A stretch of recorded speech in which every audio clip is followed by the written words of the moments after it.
Did you know you can park a spacecraft in space?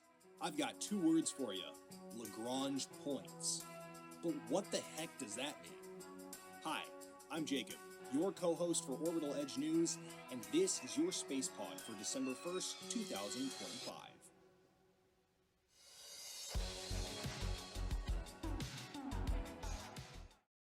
The Blue Origin Escapade mission was the first ever mission to use LaGrange points to get to Mars. But to understand why this maneuver was chosen, we need to first learn about the namesake of LaGrange points.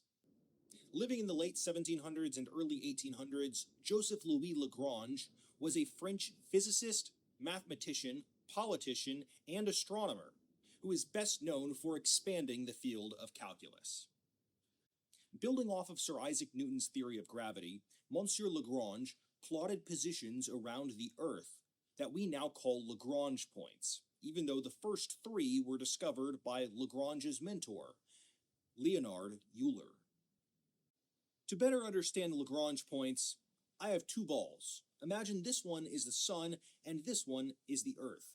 Each are exerting a significant amount of gravity on anything floating in space between them, whether it be asteroids or satellites or something else. Now, somewhere between these two celestial bodies, their gravities counterbalance each other. Basically, if you're being pulled equally in either direction by the gravity of these two celestial bodies, you'll remain stationary.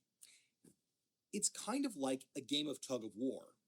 The center point in the rope will remain stationary if both teams are equally yoked. While this discovery was probably nothing more than just a cool thing for Euler and Lagrange to know, now we have a very practical usage for their calculations.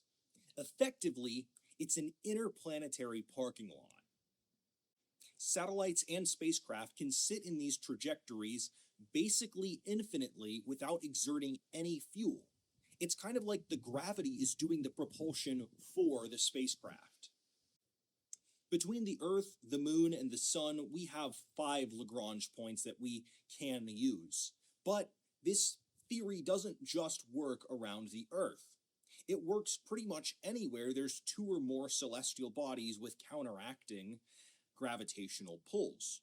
So whether you're all the way over in Mercury or on the other side of the solar system at Pluto, you can use Lagrange points to your advantage. The best known current usage for a Lagrange point is Lagrange point 2 or L2, and that's being used by the James Webb Space Telescope. We could also see the Artemis program from NASA returning to the moon use Lagrange points to help orbit around the moon.